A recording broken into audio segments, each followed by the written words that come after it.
A ver, tapa. Sistemas de fijación. Vamos a hablar de los sistemas de fijación. Los sistemas de fijación son las placas, los tornillos, ¿cómo es que se llama? Los yesos, todos esos sistemas de fijación. Y vamos a tener dos tipos principales. Unos que son de protección y otros que son de distribución. Les voy a explicar más o menos por qué el nombre de cada uno. De distribución se llaman porque distribuyen y de protección se llaman porque protegen. ¿Cuál es la lógica de esto? La lógica de la de distribución es que van a hacer que el foco de fractura en cierta medida absorba parte de la carga, pero no completa. Por eso es que la distribuyen, hacen que la fuerza vaya como de un lado al otro y pase como por arriba, pero no completamente, no lo observa completa el foco. ¿Ya? Y los de protección, ¿cuál va a ser la diferencia grande? Que en este caso el foco de fractura no va a recibir carga. Por lo tanto podemos asumir que en los de protección de carga tenemos la consolidación primaria. ¿Se entiende? Eso es como el sentido de cada uno. Entonces lo de distribución de carga son sistemas que hacen que la carga se reparta.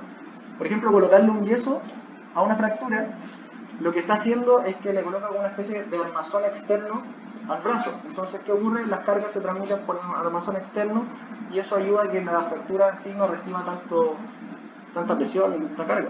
¿Ya? Por lo tanto, se transmite una carga parcial al foco de fractura y eso induce consolidación secundaria. A mí siempre me ha llamado la atención acá que los clavos transmiten o generan consolidación secundaria. Siempre me ha llamado la atención una cosa personal. ¿Por qué? Porque el clavo, uno pensaría, mira, el clavo igual es como que deja los segmentos bien pegados y debería ser más vertical. Pero induce consolidación secundaria y algo permite de movilidad dentro del foco fractura. ¿Ya? Básicamente porque el clavo, si tú colocas un fragmento con un clavo, eso igual permite que el foco de fractura tenga contacto y carga. Porque el clavo no hace que se vaya la carga completa por el lado, evitando que el foco se mueva. ¿Se entiende, no? Entonces los clavos también son un método de consolidación secundaria. Sobre todo el clavo endomedular. El clavo endomedular es un clavo que va por dentro de la médula del hueso. Los de protección son las placas, que van a inducir consolidación primaria. 5 y 8. Entonces, un dispositivo de protección de carga o estático protege el foco de fractura del estrés y transfiere las cargas hacia el mismo, por lo tanto, ¿qué le puede pasar? Se puede quebrar, porque el foco de fractura no recibe carga, quien la recibe es la placa. ¿Ya? Los extremos se mantienen en compresión y no hay movimiento y vamos a ver consolidación primaria. Tenemos las férulas y los yesos, que serían dispositivos dinámicos, permiten el movimiento, que adentro del yeso pueden mover, y eso hace que haya algo de movimiento, haya algo de carga.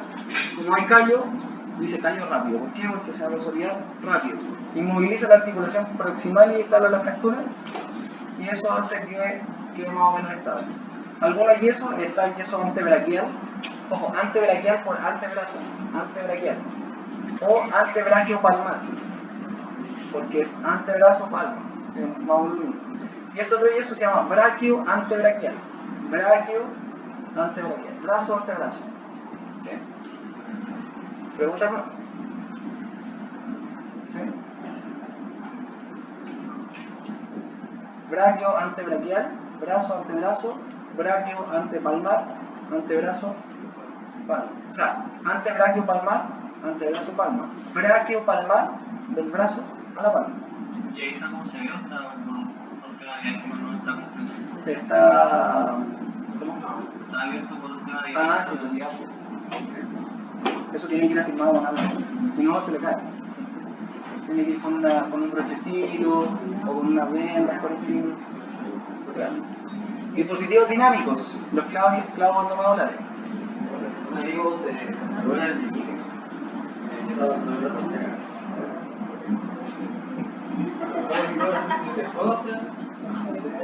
Tiene que haber sido algo más, yo creo. Sí, lo más probable es que si es solo una falange, deberían hacer sin dactilación. Sin dactilación. Ajá, mi hermana cuando era más pequeña igual se fracturó un dedo y la pusieron igual hasta acá porque era con plástica y tal que era se salió. Ah, ya. ¿Qué edad tienes? Ah, ¿en serio? ¿Pero qué edad tenías? 18. Tiene que ser por eso que hice como Sí, lo está. ¿Qué fue lo que dijo? No, que mi hermana era pequeña, entonces se fracturó un dedo y al ponerle solamente el yeso en un dedo se le salía él. 10. Entonces le pusieron a hacer dosis, claro. Vale. Puede ser una valva hasta acá de repente, como para... Mira, lo que pasa es que también ojo con esto, porque a veces puede ocurrir que no lo ven en servicio de trauma, o no lo ve un traumatólogo, o no tienen todas las herramientas para poder tratarlo, y de repente, no sé, puede ser el médico que lo está viendo y dice ya enyésalo. ¿Se entiende? Quizás no es especialista, puede ser opción uno, o quizás de repente un médico especialista dice chuta, a ver, por seguridad, porque quizás se fracturó algo más y tiene la duda, enyésalo completo. Lo dejan un rato y después lo compran. También puede ser. Entonces puede pasar eso, no es raro. Y así mismo también puede pasar que se les pase alguna fractura y no sería raro tampoco. Que te coloquen sin ventilación o te coloquen solo en el dedito y al final algo más. En los servicios pasa de repente también por un tema de como así como de urgencia, como digo, médico general puede ocurrir perfectamente que le digan, ¿sabes qué? La enfermera coloca un yeso. La indicación dice yeso. Entonces la enfermera llega y dice yeso. ¿Y qué te fracturaste el dedo? Yeso. ¿Se entiende, no? Es como cuando te mandan la orden de INE y no te colocan qué tipo de cirugía hizo, ni dónde está el clavo, de repente ni siquiera entiende el diagnóstico, ¿se da cuenta? Entonces ahí puede haber una cosa entre medio que haga que eso ocurra. Los clavos endomedulares son dispositivos dinámicos. Este es un clavo que va por entre medio de la médula del hueso, médula ósea, donde está la parte del sistema hematopoyético. Induce una consolidación secundaria con callo óseo, moviliza precozmente las articulaciones vecinas, que es la parte positiva, y normalmente se utiliza en huesos largos, porque tienen que tener una médula larga, ¿no es cierto?, para poder pasarle el clavo. Puede ser fresado o no fresado. Fresado era cuando taladran, ¿no es cierto?, adentro del hueso y sacan todo lo que hay en el interior. Ahora, hay unos detalles ahí, que esto es de la parte clínica o de la parte médica, y es que si hacen el fresado, lo que licúan cuando hacen el proceso del fresado no es algo, digamos, no es algo tan sencillo. ¿Por qué? Porque se libera mucha grasa que puede ir a parar al torrente sanguíneo. Recuérdense que el hueso largo tiene médula ósea con grasa. Entonces ese fresado puede pasar al torrente sanguíneo y puede provocar una embolía.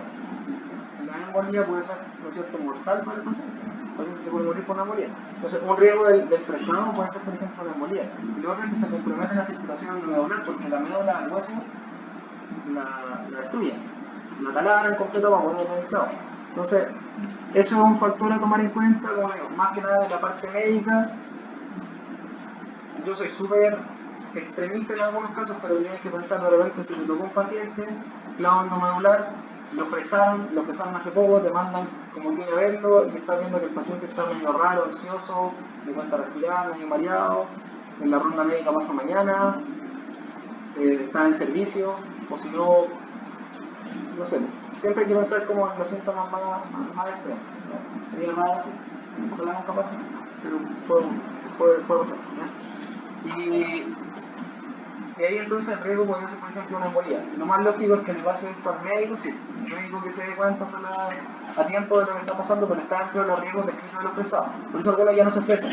Puede ser bloqueado o no bloqueado, o sea, que meten el clavo queda metido en el hueso, y además le coloquen un bloqueo, por ejemplo, un tornillo arriba y un tornillo abajo, y de esa manera lo bloquean y hacen que el clavo no se mueva, principalmente para qué, porque como se usa en huesos largos, si tú le metes un clavo por el medio y el hueso largo estaba fracturado así, igual puede rotar. Entonces, ¿cuál es la gracia del bloqueo? Que evita que se rote. ¿Entiendes, no? Como que imaginárselo un poco, ¿ya? Y lo van a ver, y puede ser flexible o rígido. Ahí está bloqueado. Clavo endomedular, ¿no es cierto? Este es el diáfisis tibial, bloqueado. Ahí pasa el clavo, pueden ver cómo pasa por la médula. Un clavo más o menos rígido, ahí está el foco de fractura de tibia y peroné, ¿no es cierto? Bloqueado completamente, extremo distal y proximal, o bloqueo parcial, ¿ya? Y ahí está sin bloquear. Normalmente cuando no lo bloquean es porque toman alguna otra medida de seguridad. Por ejemplo, este no está bloqueado, pero el hueso, o sea, el clavo es más largo. Este está bloqueado, pero es más corto. Acá, por ejemplo, pueden preferir no bloquearlo. ¿Para qué? Para que cuando esto apoye, produzca un poquito de movimiento, y ese poquito de movimiento, ¿qué va a hacer? Ayudar a la consolidación. En cambio, este de acá, como está bloqueado, tiene menos movimiento, probablemente la consolidación va a ser más lenta. ¿Sí? ¿Se entiende, no? Ese es el tipo de razonamiento que ustedes tienen que ver cuando pasa. Yo, por ejemplo, cuando yo estuve en el servicio de traumatología, cuando hice mi práctica, estuve como 6 meses y después me quedé tiempo extra también. Y fui reemplazo y esas cosas. Y claro, tú te enfrentas ahí y dices, ya, este paciente, clavo monocular bloqueado, bla, bla, bla, bla, bla, y tú sabes. Y de hecho te preguntan hasta los nombres de los clavos. Si les toca ir al hospital, les van a preguntar todo eso, van a tener que desenterrar las diapotraumas.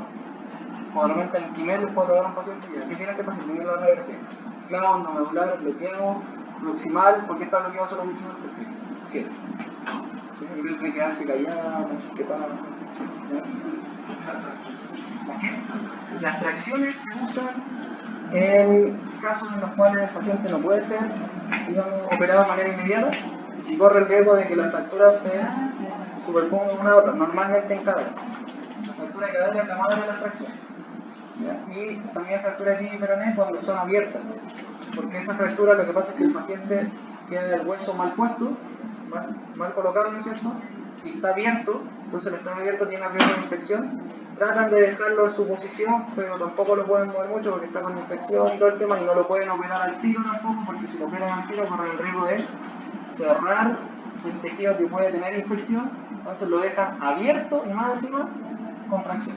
Y de esa manera lo dejan fijo y no tienen que meterle el clavo ni nada y esperan que los tejidos blandos se tranquilicen un poquito, baje el riesgo de infección y después de 1, 2 meses, 3 meses, 4 meses, 5 meses, hasta 6 meses, a mí me tocó ver pacientes en el servicio de traumatología. Tú puedes ver pacientes que llevan 7 meses hospitalizados en cama con una tracción transesquelética por culpa de una fractura expuesta de tibia grave. Si te fracturaste, te caíste, te fracturaste el tobillo, por decir así, se rompió, salió un hueso por fuera, para todos lados, pacientes jóvenes. Y como está el riesgo de que se infecte y el hueso que no salió hacia afuera y todo, perfectamente lo pueden dejar ahí en el tiempo, se complica, imagínate, infección. Si hay una infección, el médico no te puede colocar osteosíntesis. Porque si te coloca una osteosíntesis con la infección y después cierra o se queda pegada con la osteosíntesis, después ¿qué viene? No, ¿entiendes? Entonces es complejo en el panorama ahí.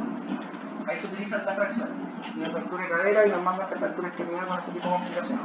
A veces en brazos y esas cosas cuando no se puede operar de manera inmediata.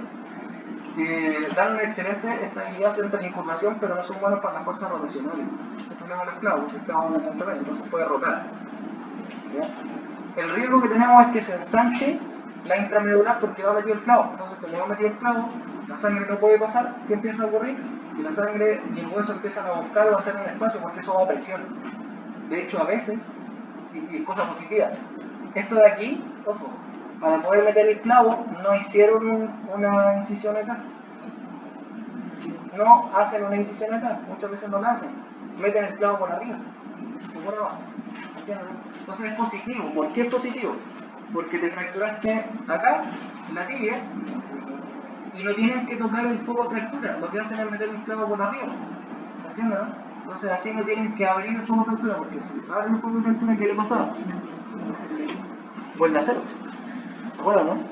Porque hay que sacar el hematoma, quedó expuesto más encima, fractura expuesta. Entonces, ¿qué es mejor?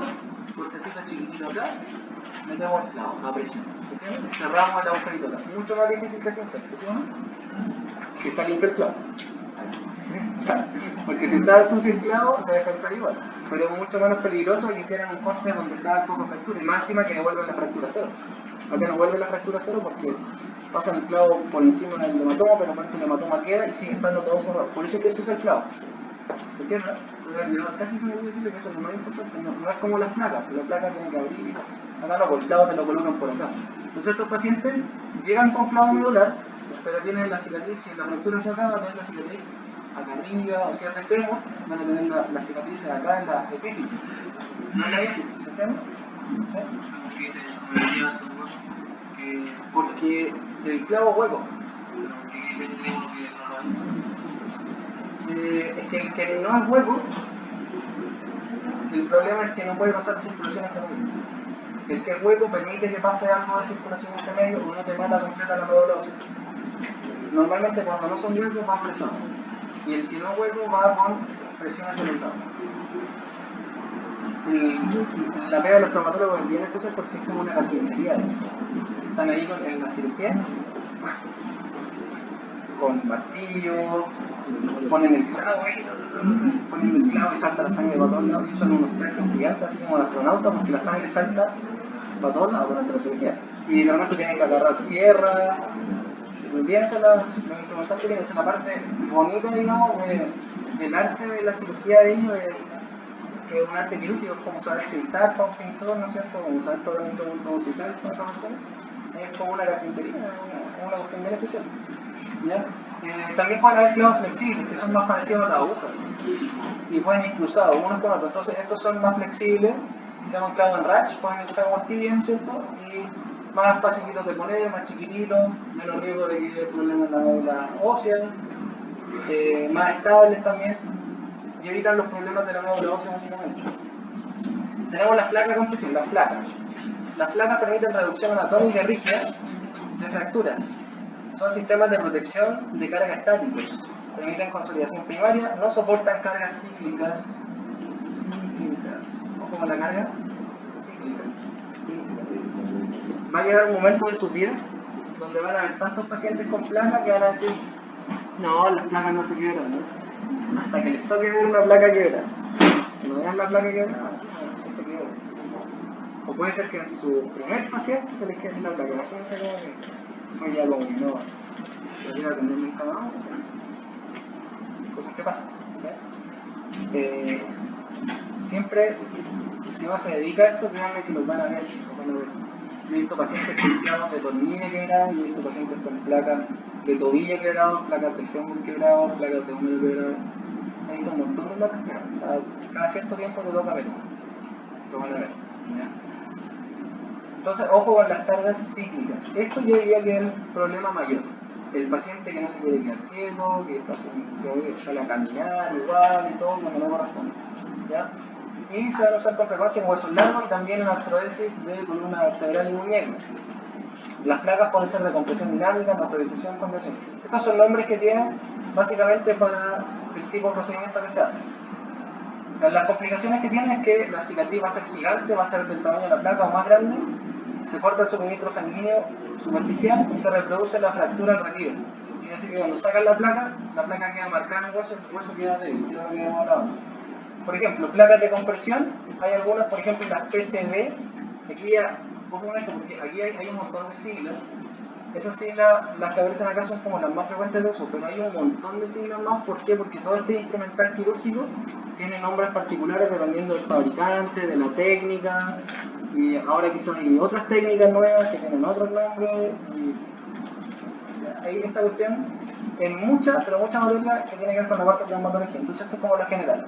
Las PCB son placas de compresión axial, las LCP, placas de compresión dinámica de bajo impacto. En fondo creo que esto es Low Compression Plate, no sé si LCP.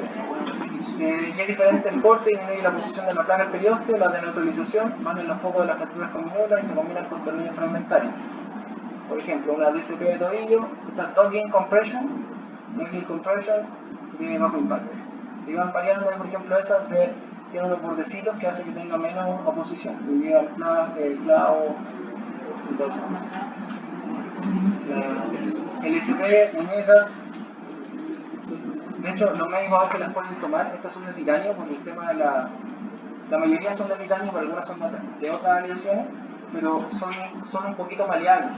No son rígidas 100%, hay algunas que las toman dentro de la parte quirúrgica y las amoldan. ¿Ya? Entonces, si tú piensas que esto es algo que el médico puede amoldar durante la cirugía para acomodarla a la estructura ósea del paciente, significa que no es tan duro. O sea, tiene la capacidad de doblarse un poquito y en algún momento se puede quebrar. Y ahí viene el ejemplo del alambrito. Si tú le das, si quiebra a poco, no es una cuestión de correr inmediata. ¿Ya? La aguja, los clavos y los tornillos permiten inmovilización parcial del foco de fractura, son dispositivos dinámicos con consolidación secundaria y se ocupan asociados a otros elementos de ferrulaje, como pueden ser el tobillo, el rótula, los metacarpianos y los legranos. Aquí vamos a ver los tornillos de aguja. Eso es una aguja, ¿ya? O sea, perdón, una aguja. Aguja, clavo, tornillo. Este es un tornillo esponjoso y ese es un tornillo cortical. ¿Ya? Tornillos de cortical tienen rosca o hilo en toda su longitud. Cortical. Tornillos de esponjosa atraviesan segmentos largos y tienen un hilo espaciado más grueso en la parte distal. Eso, por esponjosa. Son más largos que los tornillos. Podemos tener tornillos biodegradables. Se los colocan y después se deshacen. Tornillos canulados. ¿Qué es un tornillo canulado? Se ocupa una cánula. En el fondo es que tienen un agujerito en medio de los tornillos y eso les permite a los médicos colocar una guía. Entonces dicen, ya, lo voy a colocar por ahí, por ahí. Ah, está bien puesto. Pasa la guía y después sobre la guía pone el tornillo y le va dando vueltas hacia adentro. Y de esa manera asegura que quede más o menos donde él quería que fuera. ¿Entienden? Es más fácil colocarlo también, porque primero pasa la guía y después coloca el tornillo. Y lo otro es que le ayuda con el tema de, porque imagínense colocar un tornillo en un hueso, es como colocar el tornillo en el hueso, para colocar un tornillo en la superficie le tienes que apuntar con el taladro. ¿Qué pasa si lo afirmas poco? Coloca el taladro y se te va el taladro para el lado y no puede hacer eso, ¿no es cierto? Es complicado. Entonces, ¿qué hacen? Le pasan primero una cánula, dejan el tornillo puesto ahí, después ponen con un aparato que hace que tú puedas colocar el tornillo sobre la cánula y así sabes que mientras estás colocando el tornillo no se te va a correr para los lados. Porque eso es lo mismo que colocar un tornillito ahí, un tornillito con el conjunto, se puede correr para los lados, pasa de largo. Entonces, tornillo canulado. Estos tornillos canulados, en realidad hay varias, no es como que haya un tornillo canulado específico para una parte. Se pueden ocupar en varios segmentos, normalmente cuando tienen que hacer guías largas, o sea, cuando tienen que pasar segmentos largos y ocupan una cánula primero y después meten el tornillo. ¿Ya? Normalmente se ocupan en la cadera. Los tornillos de compresión fragmentaria lo que van a hacer es comprimir dos objetos, tienen una rosca distal y traccionan de proximal hacia, o sea, que tracciona hacia proximal. Todo lo que hacen es apretar el segmento y los sindesmóticos, que son para la sindesmosis, un tornillo largo que va metido ahí, los vamos a ver en las fracturas tibio-peronea principalmente. Cuando se rompe la sindesmosis, se separa, ¿no es cierto?, la tibia con el peroné y lo que hacen es pasar ahí un tornillito que dejan las dos cosas pegadas hasta que la sindesmosis algo va a pegar. Ejemplos: ahí tenemos tornillos fragmentarios porque tenemos un fragmentito de hueso, son tornillos chicos que van puestos ahí para fijar un pedazo de hueso o para comprimir, y el sindesmótico, que es ahí, que lo que hace en el fondo es tratar de mantener la sindesmosis. Este paciente va a poder hacer dorsiflexión completa. En el mejor de los casos se va a parecer a la dorsiflexión completa. ¿Por qué no se la da dorsiflexión completa? Claro, porque durante la dorsiflexión yo necesito que el peroné ascienda y que la sindesmosis se separe un poquito y que el peroné haga rotación interna. Pues si tengo un clavo metido ahí entre medio, perdí el ascenso del peroné, perdí la rotación interna del peroné y perdí la separación de la sindesmosis. ¿Sí? Igual la puede hacer, pero siempre va a tener un toquecito. Lo lógico sería que alcance lo más fisiológico, lo normal. Y estos tornillos normalmente van con buen nivel de presión, porque es una lesión inestable. Parece que si se lesionó la sindesmosis es porque la cuestión está suelta. En teoría, la dorsiflexión, si le saca el tornillo, debería ser más amplia de lo normal. Pero con el tornillo puede ser que quede igual o porque ya estaba aumentada. Entonces el tornillo lo que hace es contener la dorsiflexión. Yo no podría en este caso mandar al paciente a hacer dorsiflexión en primera instancia, ¿se entiende? ¿No? Si la hago, la tengo que hacer con baja carga, distracción, movilidad, y después de eso carga con dorsiflexión, porque si le tiro el peroné hacia arriba, le hago dorsiflexión, o se suelta el tornillo o lo desencajo o lo quiebro. ¿Ya? Tornillos canulados en cadera, normalmente se usan 3. Fractura de cadera es súper común, sobre todo la fractura del cuello y de la cabeza del fémur. Normalmente se utilizan en fracturas de la cabeza del fémur. ¿Ya? Fractura de cabeza del fémur, tornillo canulado, bueno, ¿ya? Porque si se dan cuenta es tan largo el tornillo que necesitan una guía para saber bien más o menos dónde lo van a poner. Aún así, a veces no queda firme y estos pacientes siempre hay que tener ojo y lo recomiendo por experiencia que cuando los traten, si algo no anda bien, que hagan las radiografías de control, porque a veces estos tornillitos, fíjense que se supone que van bien atornilladitos ahí, pero es como que tienen que apostarle a 3 tornillos y se puede soltar. Yo he visto 3 pacientes que se les ha soltado la cabeza del fémur y es un drama porque esos pacientes, para que les pase eso, queda probablemente bien una bolita, ¿no es cierto? O sea, fractura de cadera normalmente son adultos mayores. Entonces, si le pasa eso, escucha, vuelve atrás y es como. Los tornillos de diseño especial, estos los tienen que ver, ese es su reto ahora. Su reto es, si yo veo esto, yo ya tengo que saber poner la presión. A mí me ha pasado mucho que me llegan pacientes sin orden médica, o con la orden médica mal escrita, o la orden médica no dice nada, y solamente te llegan con la radiografía. Tú ves la radiografía y ya tienes que saber qué dice la presión. Y esto es como bien básico. Tenemos los tornillos de Gerber y los de Acutac, que son los que se utilizan en las fracturas de escafoide, y tenemos los de anclaje, que son anclas mecánicas con ganchos para la reducción de ligamentos, tendones, cápsulas, etc. Por ejemplo, este de acá, obviamente que es una fractura del escafoide. No creo que haya duda de que eso es una fractura del escafoide. Gerber y Acutac. La Acutac es más grande, Gerber es más chiquitito, más delgadito. Y estos de acá, mira, ¿qué es? ¿Qué está haciendo? Bueno, ahí dice fijación del loquite del tendón de supraespinoso. Entonces aquí, ¿qué es lo que pasó? Se soltó el manito de los rotadores.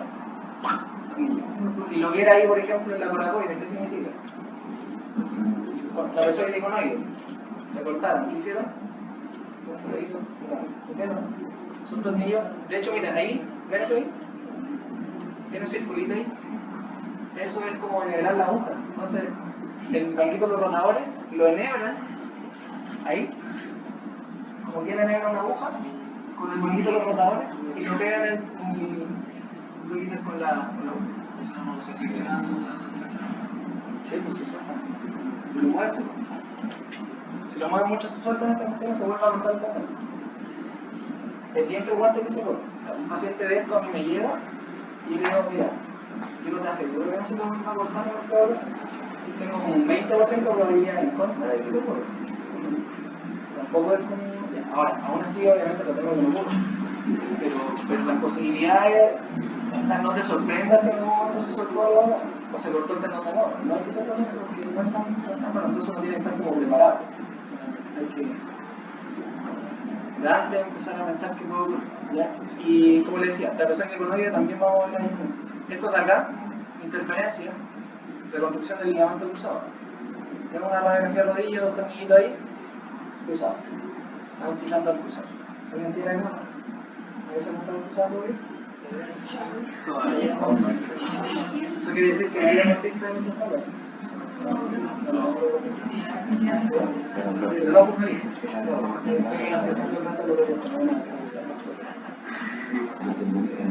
Entonces vemos esta imagen y vemos que sale automáticamente que son de rodillas, son del cruzado. ¿Ya? Su función es anclar y fijar los injertos de los túneles óseos favorables para que no se deslicen.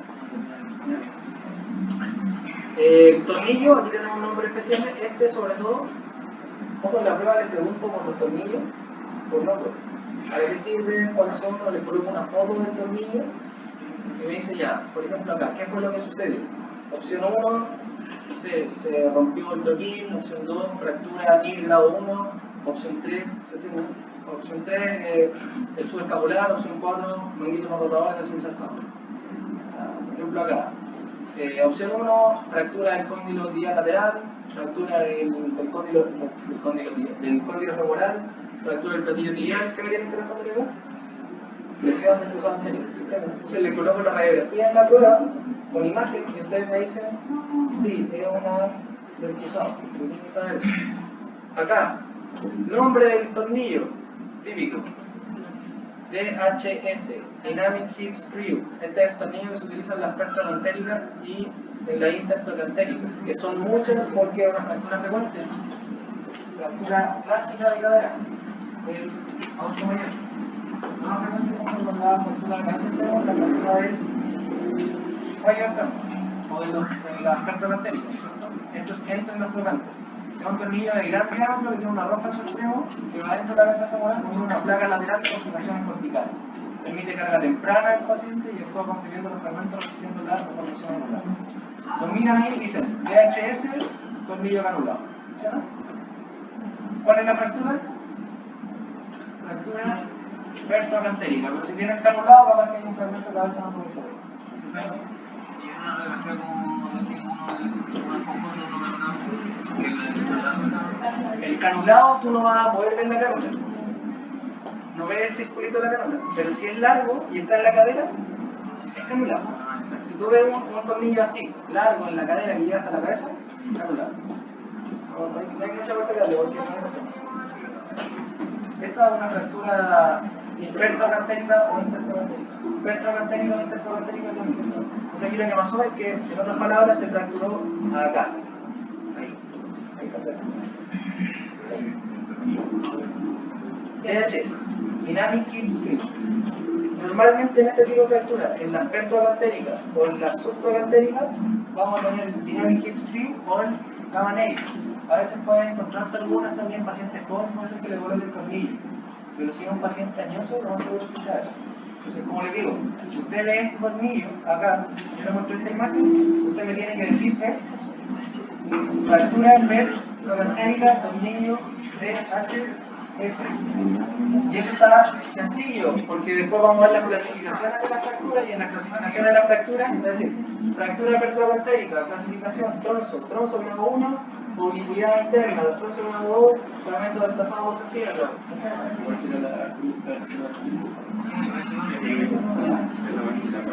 Fíjate que ahí se encuentra pertrocantérico y intertrocantérico tronzo. Y este que está acá, gamma negative.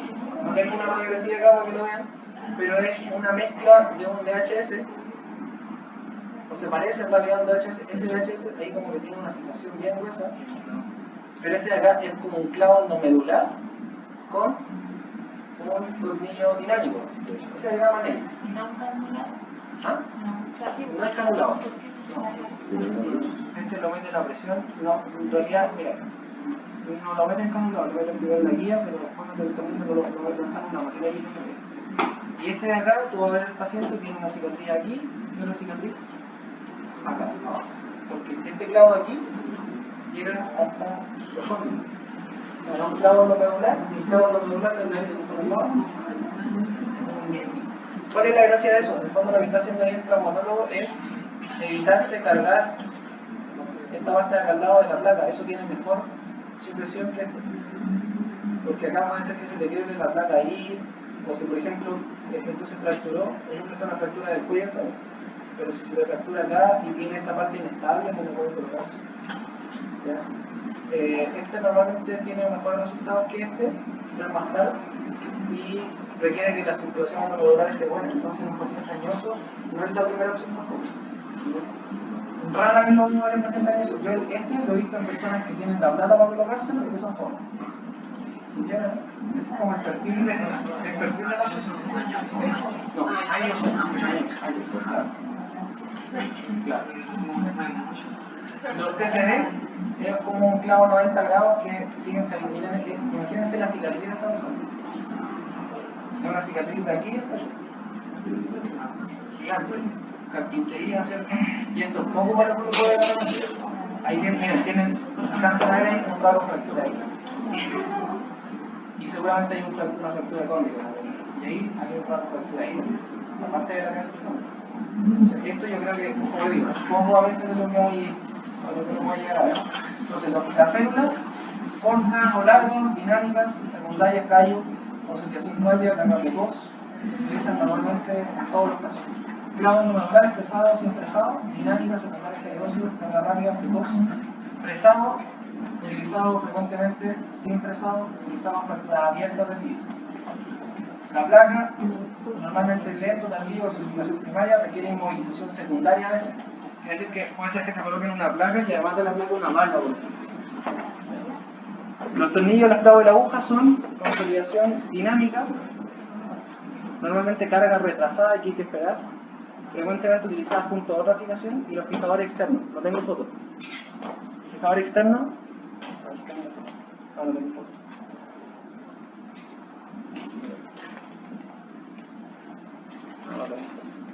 No tengo foto. No tengo foto de fijador externo. Ahí está. Me salté una tía para adelante porque son fijadores externos. Hay varios tipos, ¿sí? Pero aquí lo que pasó fue que está el paciente fracturado, está con un apósito acá y tiene distal a la lesión, proximal y distal a la lesión, se colocan unos clavos que atraviesan el hueso para fijarlo. Proximal y distal lo dejan fijo con una barra intermedia, externa, percutánea, va por encima de la piel. Y eso probablemente se debe a que esta fractura fue con minuta, o sea, una fractura que se rompió en muchos pedacitos y no le pueden colocar una placa ni nada de eso. O que hay riesgo de infección y tienen que esperar que pase un tiempo para poder operar.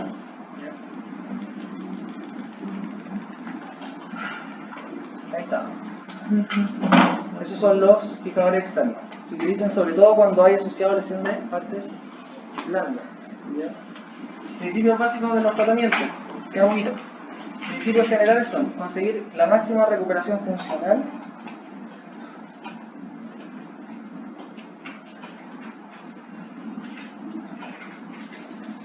Máxima recuperación funcional del segmento involucrado mediante el establecimiento de las condiciones que facilitan los procesos biológicos. ¿Ya? Ahí tenemos abstención terapéutica, que no le hagan nada, lo dejen ahí. Fracturas costales aisladas, algunas fracturas pulsativas. Sin dactilación. ¿Qué es sin dactilación?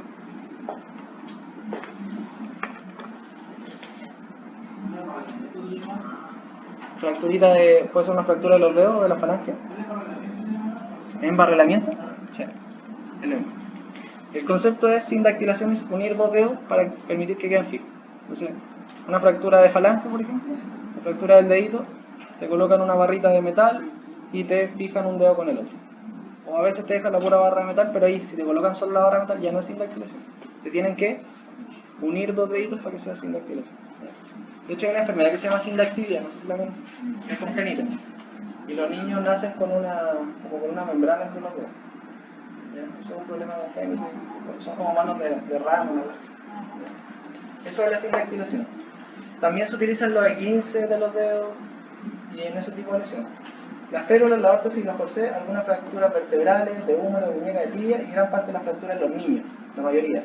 La tracción cutánea, la que preguntaba el compañero ahí, inmovilización provisional de fracturas de cadera, ocasionalmente algunas fracturas de tibia. Tracción transesquelética, fracturas del cotilo, fracturas del fémur del niño, inmovilización provisional de fracturas del fémur del adulto. Otras técnicas de fijación, las hojas de Kirchner, que son fracturas de los fragmentos pequeños, fracturas infantiles, el cerclaje y el oenque, la fractura en la rótula y el ulecranon, los tornillos y las placas, en todo eso, clavos nodular, y lo mismo la diáfisis, fractura del húmero, y la fijación externa en todas las que están abiertas, que tienen algún riesgo de insufriación. Clasificaciones. Esto, aquí les voy a decir cuáles tienen que saberse más o menos de memoria. Sorry por hacerles memorizar este tipo de cosas, pero por lo menos la clasificación tienen que manejarla, saber el nombre de la clasificación y tener una idea de la escala. Una clasificación solamente es útil cuando tiene en cuenta la gravedad de una lesión y sirve para establecer una base de tratamiento y la evaluación de los resultados. O sea, si la clasificación no sirve para eso, no sirve la clasificación. ¿Cuál es el sentido de esto? Que todas estas clasificaciones tienen un tratamiento distinto para el traumatorio. O sea, si es una grado 1 se trata distinto que la grado 2. Si es grado 2 se trata distinto de la grado 3. Por eso es que tiene sentido la clasificación, porque si no, no tendría sentido la clasificación. ¿Cómo se clasifican? Las fracturas según AO primero, según tipo rasgo, según la combinación de Winkis, si son expuestas por la clasificación de Bustilo, Anderson y Mendoza, y si es daño de partes blandas, la clasificación de Oscar y Chern. Y la clasificación de fracturas de cadera, por mencionarle algunas. En el CTO, en la parte, hay una parte donde salen unos dibujos, sale como el resumen de todas las clasificaciones. ¿Lo vieron ya o no? ¿Sí? ¿Echaron unos vistazos? Les sale ahí un manual de cortapalo. Ojo que la clasificación de cadera en el último CTO está buena, pero en el penúltimo, que no sé si es el que le subí, creo que el que le subí está bueno. Pero hay un CTO que está en internet dando vuelta que tiene la clasificación de cadera mala. ¿Bien? Clasificaciones. AO tiene principio de división de cualquier fractura en subtipos, que son 3 subtipos, que a su vez se dividen en subdivisiones y subgrupos en orden ascendente de grado. ¿Cómo son los tipos? Tipos son A, B y C, grupos son A1, A2 y A3, y subgrupos A1.1, A1.2, A1.3, etc. ¿Cómo es eso? Las clasificaciones varían un poco, pero a modo general las clasificaciones del A, o en realidad los grupos A, son fracturas que son extraarticulares. ¿Ya? las B son intraarticulares y las C por definición son con minutos. ¿Sí? Las A extraarticulares, las B intraarticulares y las C intraarticulares con más de un segmento. ¿Sí? O más de un rango factorial. Entonces miren acá. Esta de acá en ningún lado toma la articulación. ¿Sí? Esta de acá, el rango pasa justo en la parte donde va la articulación. Y en esta de acá tenemos un rango, pero ya automáticamente son dos rangos, no uno. O sea, es extra e intraarticular, extra e intraarticular, extra e intraarticular. ¿Entiendes? Y el número es ascendente en orden de complejidad. ¿Sí? Más compleja, A1, A2, la A3 es más compleja que la A1. Me interesa que manejen por lo menos lo que significa la A, la B y la C. Ya si después A1, A2, A3, A4, tiene que saber que aumenta la complejidad, ¿no? Eso el traumatólogo se lo sabe súper bien. ¿Y cómo diferenciaría una A1.1 de una A1.2? Eso es un tema que te lo contesta un traumatólogo. Va a haber una charla el 27 de... Entre el 27 de abril y el 11 de mayo estamos organizando la jornada de la Sociedad Chilena de Traumatología en la universidad, con apoyo de la Sociedad Chilena de Traumatología y los médicos que participan de la sociedad. Entonces ahí voy a tratar de que me permitan invitar la mayor cantidad de estudiantes posible, porque de hecho el objetivo de que la universidad auspicie la jornada es que nos permita llevar gente, o sea que ustedes puedan beneficiarse de estas reuniones. Y en esas reuniones vamos a tener la oportunidad de observar, de compartir y de escuchar traumatólogos que vienen de Santiago normalmente a exponer sobre algún tema, más los traumatólogos de Iquique que normalmente presentan también sus temas, y algunos kinesiólogos de Iquique. Normalmente son del Quimer o de algún otro centro o me invitan a mí. Sí, no me invitan a mí, pero normalmente cuando me invitan a ese tipo de charlas, las charlas son distintas a las que hago en clase. Son charlas dirigidas a lo público, entonces es súper provechoso. El año pasado la hicimos en noviembre, diciembre, se hizo la CHOT acá en esta sala. Se hizo la CHOT. Vino el doctor, no me acuerdo el nombre, pero vino un doctor súper famoso, médico, súper famoso, de Santiago.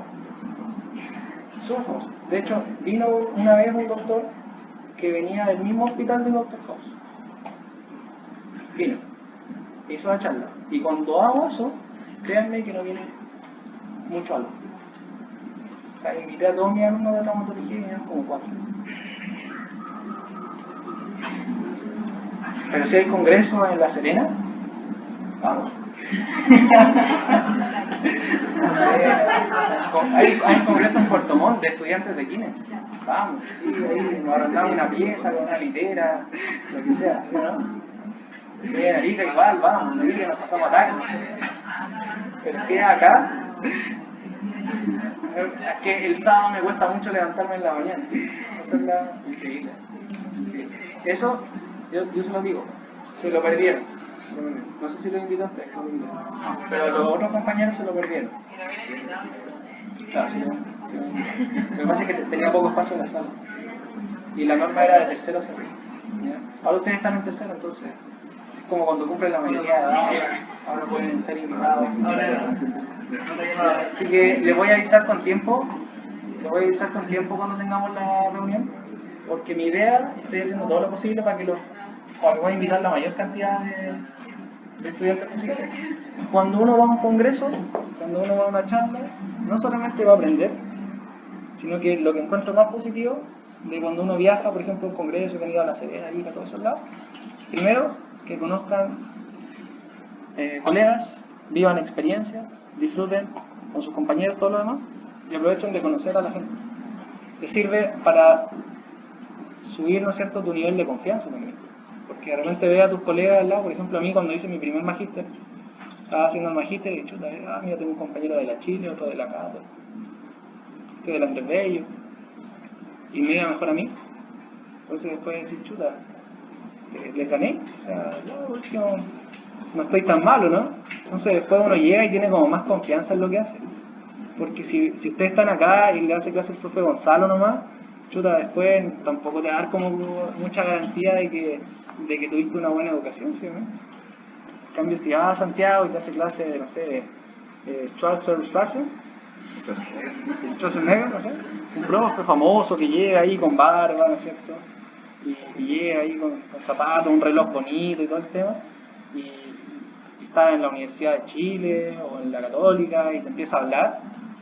Ah, no, pues que a él tengo que creer, ¿sí o no? Sí, así es la vida.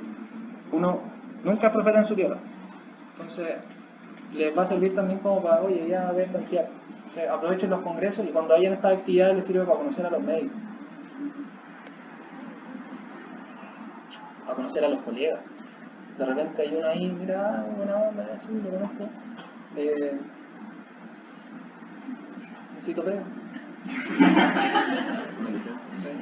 De repente le caíste bien a alguien. Te puede enamorar. Puede pasar a comprar. No menosprecien eso, ¿ya? Sin mentirle, yo creo que las mejores o una de las experiencias de crecimiento profesional más grandes que me han significado mucha alegría en la vida ha sido cuando he ido a congresos, ¿ya? Porque primero partí yendo a los congresos a mirarlos, a observarlos. Yo iba a los congresos y yo era de los que iba y le iba a preguntar al profe cuestiones o le iba a preguntar qué hacía, y resulta que después los profes terminaban acercando a mí.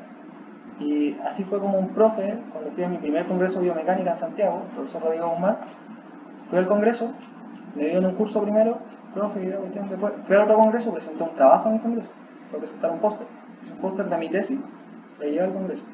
Me dijo, ¿y eso? ¿Cómo lo hiciste? ¿De dónde eres? No, yo soy de Iquique. ¿Iquique? Ya, perfecto. ¿Qué estás haciendo ahora? No, en realidad estoy atendiendo a algunos pacientes nomás. Perfecto. ¿Quieres trabajar acá? En un congreso. Pero profe, es que yo no tengo dónde quedarme, tengo que trabajar en familia. No, quédate en mi casa. Entonces, ¿y qué pasó? Me invitó a su casa y me quedé en su casa. Y ese profe quería que yo me quedara en Santiago a trabajar con él, en el laboratorio de biomecánica de la Universidad de los Andes. Y me estaba consiguiendo una beca para irme al extranjero a hacer un doctorado. Ahí es cuando tienes que elegir a veces una vida. Y tampoco lo veo así como, pucha, qué lata que no me tomé la beca. Estoy acá con ustedes. Puedo cambiar una beca a Europa. Puedo cambiar una beca a Europa a un doctorado por estar acá. No hay problema. O sea, que no tengo cómo saber si era mejor o peor. Ya está hecho y no me arrepiento. No me arrepiento. Podría ser que me arrepienta, pero no me arrepiento. De repente igual, yo soy de las personas que dicen, chuta, si te quería arrepentir, arrepiéntate. Y uno dice, no te podía arrepentir si ya lo hiciste. ¿No? O sea, igual uno se ha mandado algunos condoros en la vida, ¿sí o no? Ya, igual me arrepiento de esas cuestiones. Pero al final, a la larga, si tú ves, ya suma resta, todo eso te llevó ahora, y si ahora estás bien, no tienes para qué arrepentirte de lo que pasó. Si ahora no estás bien, ahí sí podrías pensar que hay algo que no estuvo bien para atrás, y en ese momento podría valer la pena que te arrepientas quizás de algo que hiciste hace poco o hace harto rato. Pero si en este momento estás bien, ¿de qué vaya a estar? No voy a decir, la vida difícil que me tocó vivir, mi polola me abandonó, no sé, hace 5 años. Fue lo mejor que me pudo pasar en la vida. Se me puso el gorro mi polola, qué mala polola que tuve. Gracias a eso tengo la polola que tengo ahora. ¿Sí o no? Si no hubiera, bueno, no estoy diciendo que me haya pasado eso, pero por darle un ejemplo, si no hubiera pasado eso, no sé, pucha, que me tocó una vida triste y dura y que tuve que venirme a vivir Iquique y no quería. Pero estoy raro, o sea, si no hubiera pasado eso, no. El tema es que tengan la oportunidad de cambiar las cosas malas a buenas, y cuando estés ahí bien, todo lo que estuvo mal para atrás, no te importa, ¿se entiende, no? Entonces, no me arrepiento de eso. No me arrepiento, la verdad no me arrepiento. De hecho, ahora como que digo, doctorado, no sé, ¿se entiende, no? Tampoco es como que... Sí, puede ser, igual me gusta, pero en ese momento, si no lo hice nomás, y estoy bien ahora. Estoy bien. Eso es como de humorismo, ¿no? Es como la bello. Estoy bien. Tipo rasgo de fractura.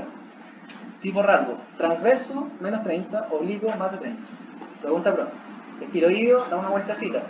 con minuto más de 2 fragmentos. Quiere decir que se partió en varios pedacitos la fractura. Es una combinación. ¿Ya? Ahí tenemos, entonces, ojo con eso. Transverso menos de 30. ¿Cuál pega mejor? ¿Este o este?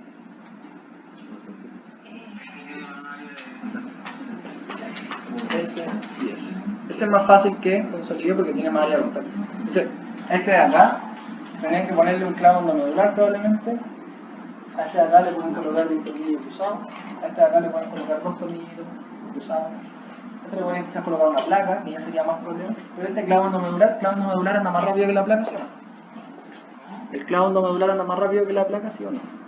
Sí. ¿Cuál es mejor? Si está bien esto, le piden el clavo endomedular, chao, te olvidas. Va a pegar rápido. Este de acá, quizás unos tornillos, podría ser tan rápido. Si no anda bien esto y le tienen que colocar una placa, va a andar más lento que el que tiene clavo. Pero este es más inestable, en teoría. Y puede ser que corra el riesgo de que en algún momento quede rotado. También puede ocurrir. ¿Ya? Entonces, eso es uno de los riesgos del clavo endomedular, que quede a veces el fragmento no pegue derecho. Cuando les toca un paciente con un clavo endomedular o con una fractura de, bueno, que puede ser con clavo o con placa, fractura de húmero, y no le... y ustedes prueban la articulación y la articulación está completa, no se preocupen, es porque el clavo quedó puesto, la placa quedó pasa. Eso tiende a ocurrir. Es normal que, a pesar de eso, queda mal. El problema sería que quede así y en vez de quedarle así, le quede así. Le quede rotado. Eso sí es mal. Realmente le va a faltar un poco de extensión, no quedó bien angulado. La angulación no es problema, el problema es la rotación. ¿Ya? Entonces ahí nosotros tenemos que verificar nomás que consoliden los tiempos. Esto, para mí, sinceramente, no me gusta mucho esta área. No me gusta. ¿Saben por qué no me gusta? Porque es predecible hasta cierto punto. ¿Qué te ocurre si te fracturas? ¿Qué deberíamos hacer? El hueso cae. Predecible. Una tendinitis, un paciente crónico, un lumbago, un paciente crónico, eso es predecible, ¿no? Es un desafío súper complicado. No mucho. Por eso no trabajo en esta área. Cuando trabajaba en esta área, mi desafío era que no se quebrara la placa. Que no se quedara el tornillo. Eso es como, y que el paciente ande bien y que no quede con secuelas. Que eso es lo que no podéis predecir siempre. Pero que pegue o que no pegue, va a pegar. Debería. Si no pega ya es como... Bueno. Conminución, ahí tienen conminuciones de diáfisis. La conminución se mide... ¿Cómo no pegaría la fractura con minuta? ¿Qué se le puede hacer? ¿Cómo no pegaría? Me creo que el segundo. Mira, piensa lo siguiente. Te llega ese paciente. ¿Cómo te va a llevar?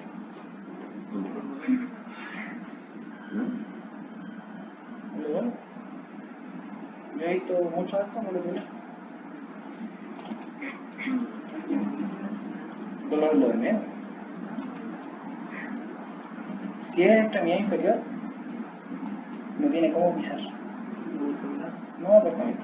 Y si es que te llega a ti, te va a llegar o así, que no va a llegar, no va a poder caminar, te va a llegar en una silla de ruedas, en una camilla, para que lo muevas dentro de lo que puedes moverlo. O te va a llegar con una sudor externa, o lo vas a tener que ver al paciente hospitalizado y tratar de ayudarlo en todo lo que tú puedas ayudar. Que no le dé una neumonía, que mantenga algo de masa muscular, etc. Y si esto empieza a pegar, lo más seguro es que pase mucho tiempo antes de que recién se saque 2 bastones. ¿Pero cómo sería para que se empiece a pegar? Ya de tiempo al tiempo. ¿No? Y si no pega, La bolita. no, pues van a tener que llevarlo de nuevo al médico y van a tener que meterle factores de crecimiento, van a tener que meterle hueso de... Pero ahí su consolidación sería secundaria, porque no se le hace una... Es que si esto está cerrado, lo más seguro es que pegue, si no tiene movimiento y está dentro de las condiciones normales. Si esto está abierto, depende de dónde, pero si está abierto, 6 meses. Normal, así como para que pegue, para que el paciente empiece a vivir una vida normal, fuera del drama que le significa parar su vida 6 meses. Pero lo que tienes que pensar es que ya, esto, si a ti te ocurriera, te va a pegar. El tema es que después cuando pegue, ni siquiera sabes si te va a pegar así como derecho. Puede ser que te quede como raro y quizás te quede débil. Pero lo lógico es que pegue. Si pega, va a tener un montón de fierro alrededor. Puede ser que de repente empiece a pegar y en una parte de la parte, digamos, consolidada, y entre medio le hagan una ¿cómo que se llama? Una cirugía y después le hagan otra. le hagan otro, y así un poquito hasta que llegue. Pero ese paciente, como te digo, tú como quien que tienes que pensar, ver primero los factores que propician el paciente, o sea, tienes que ser capaz de ver la radiografía del paciente, ver al paciente y decir, va bien, va mal. El médico, porque tú no lo operas, el médico hizo esto y esto otro, yo creo que esto va para allá, va para acá, le colocaron un clavo, le colocaron un tutor. ¿Cuánto lo puedo cargar si tiene el clavo o el tutor? ¿Cuánto voy a tener que esperar para que el paciente pueda colocar el pie en el suelo? Esos son tus pensamientos del día. Y lo otro es el manejo con el paciente. Si el paciente tiene una fractura expuesta o tiene alguna apertura acá, y esto fue un tema, porque para que te ocurra eso, ¿qué tiene que haber pasado?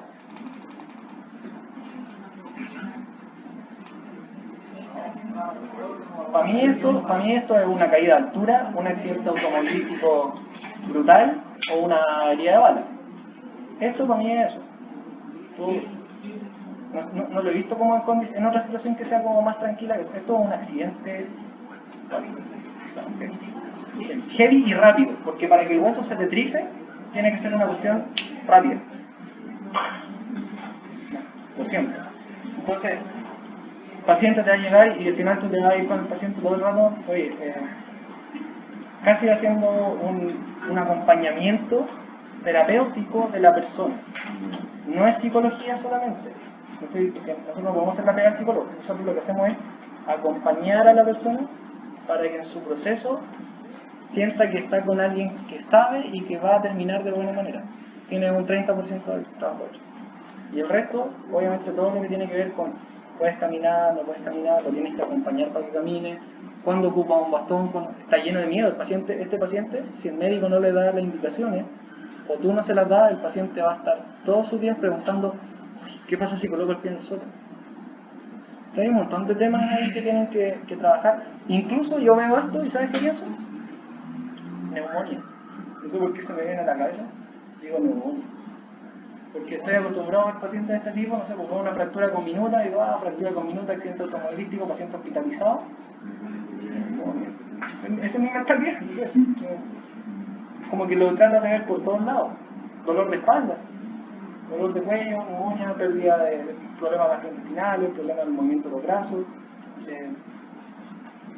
No es una fractura, ¿no? Si ves solo la fractura, de hecho ahí ni siquiera sabes si es tobillo o cadera, porque de repente la fractura es en la pierna o en el muslo y el problema puede tener el paciente problemas en la cadera, ¿no? Tienes que trabajar la integralidad del paciente en su totalidad.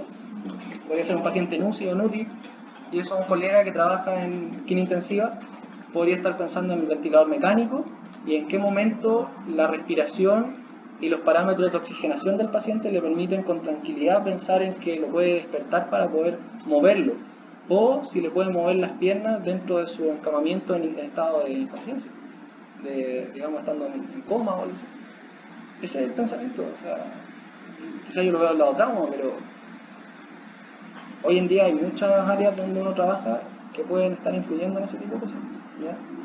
La clasificación de Winkies va a ir de 0 a 5 y va a ir aumentando el grado de conminución, que está relacionada con la circunferencia del hueso que se rompió. O sea, a mayor porcentaje de la circunferencia, mayor es la clasificación.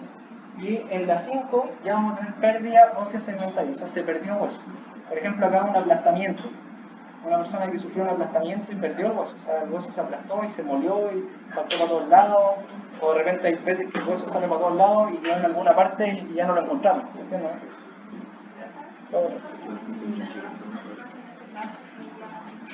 Si no hay hueso, corre el riesgo el paciente de que lo amputen, o si no, lo dejan en el colgajo, o si no, tratan de dejarlo más o menos fijo y le colocan hueso entre medio para que trate de conseguir. Son más o menos las opciones que puedo usar.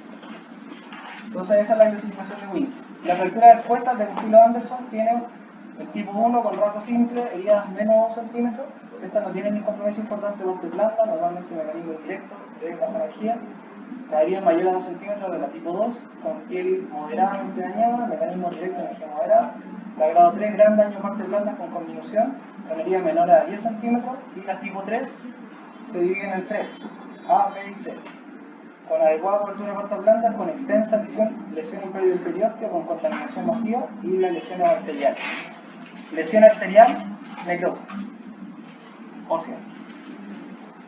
Y por definición, la grado 3 son fracturas segmentarias independientes de la herida, heridas de armas de fuego, accidentes agrícolas, catástrofes naturales, heridas de guerra, más de 8 horas de evolución, lesiones neurovasculares, amputaciones traumáticas.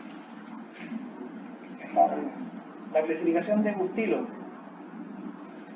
Clasificación de Bustilo.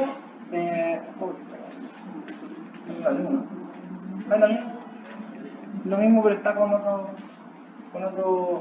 de otro libro, como para que lo entiendan un poquito. Las grado 3 generalmente son heridas que tienen más de 10 centímetros y ocurren de afuera adentro, tanto contaminación como destrucción. Y la daño de parte blanda son las de ostentación, fracturas cerradas, fracturas con erosiones, mayores contusiones y aplastamiento severo en la cicatriz. Las de fémur, aquí tienen todas las de fémur. Esta clasificación del fémur sí o sí se la tienen que saber. Preguntas de nuevo.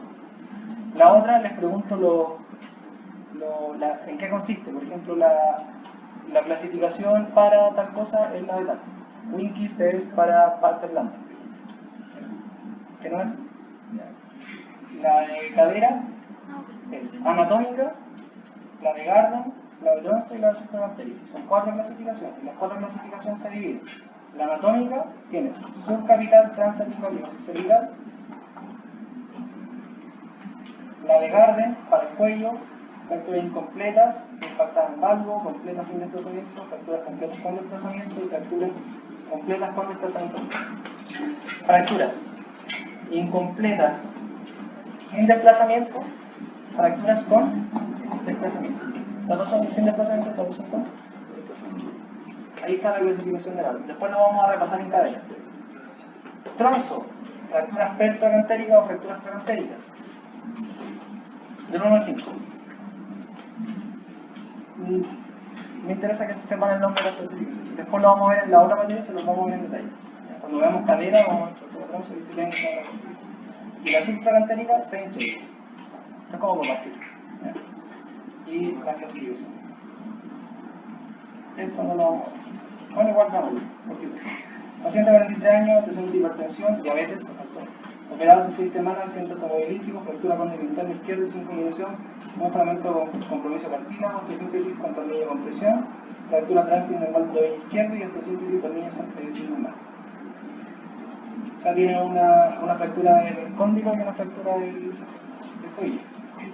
Evidente aumento de volumen, dolor 3 cruces, rango articular muy reducido, fuerza muscular en el 1 más, que está mal, en realidad es 1 no. Indicación de KNT sin descarga, servicio de traumatología y gimnasio. Objetivos específicos generales para el paciente y para otros programas. ¿Qué tiene el paciente?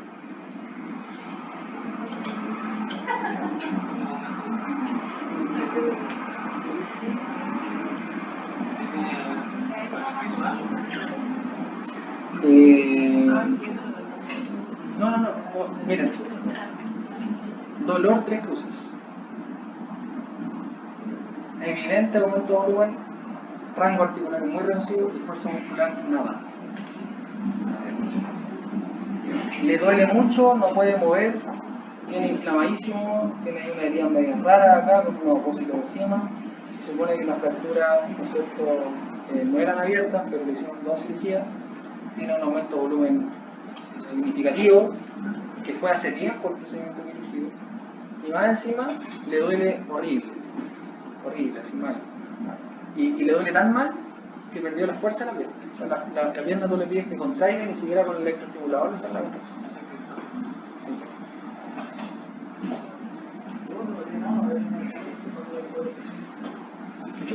Eso fue. El paciente tenía una infección. Paciente real.